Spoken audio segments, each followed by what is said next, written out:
deep in the dense African rainforest where tall trees intertwined to form a green canopy above the ground. A female gorilla named Zara wandered. Her powerful body, usually full of strength and grace, now moved with a noticeable limp, each step echoing with pain. Her left front paw was twisted, swollen, covered in a cloudy crust, and with each movement she trembled with unbearable pain. Under the thick fur on the paw, a yellow liquid was visible, pus accumulated inside, ready to burst out. The swollen tissue was stretched like a drum, threatening to burst at any moment. Zara moved slowly, almost silently, often stopping and leaning against tree trunks to catch her breath. The pain prevented her from eating as before. She only gnawed on soft leaves, but her appetite was fading. Her body had grown thin, her ribs were showing through her skin, and her eyes were dull, filled with suffering and fatigue. Other inhabitants of the forest sensed her weakness and kept their distance. Even the playful monkeys, usually jumping on the branches, fell silent, as if the whole forest had frozen in quiet sympathy. Zara wandered forward, hoping only that the pain would subside someday. But somewhere in the depths of the jungle, help was already approaching. A group of forest rangers and veterinarians, their journey was just beginning. Zara took cover under a spreading tree with low-hanging branches, as if trying to hide from the pain and from the world. Her breathing was heavy and intermittent, and her paw was even more swollen. The deformed tissue was bulging under the fur, and the pus was about to burst out. At that moment, a team of rangers was making their way through the thickets. One of them, a veterinarian named Alex, immediately noticed the grave condition of the animal. He raised his hand, signaling the team to be silent and freeze. Slowly, step by step, he approached Zara, who looked at him tiredly, but without aggression. She had no strength left to fight. "Calm down, everything will be fine," Alex whispered quietly, squatting down next to her.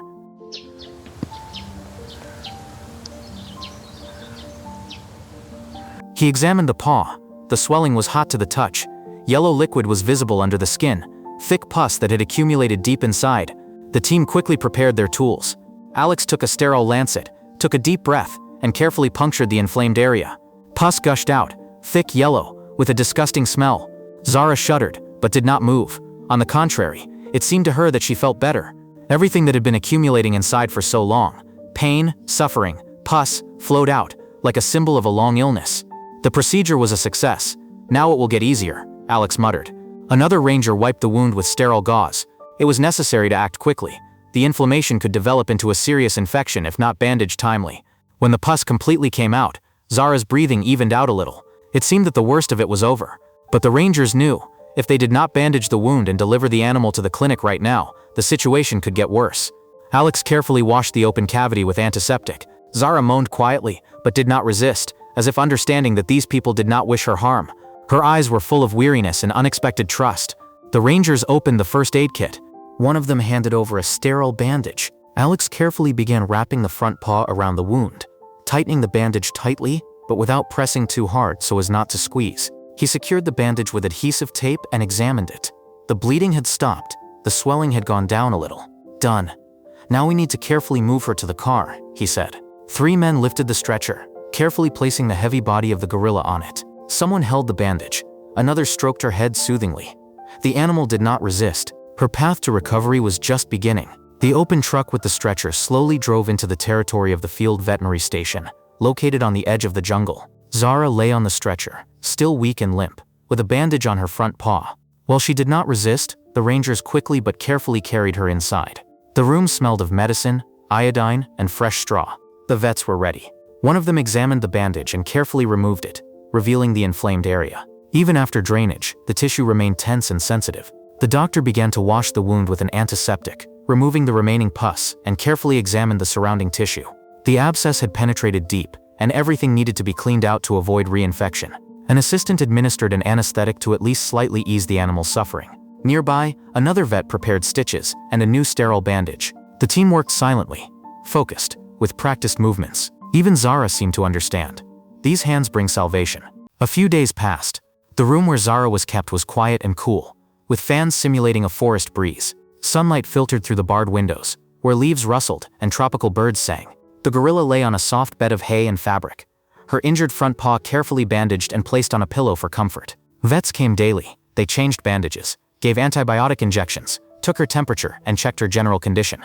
At first glance, Zara seemed sullen and wary. She looked away when someone approached and growled quietly.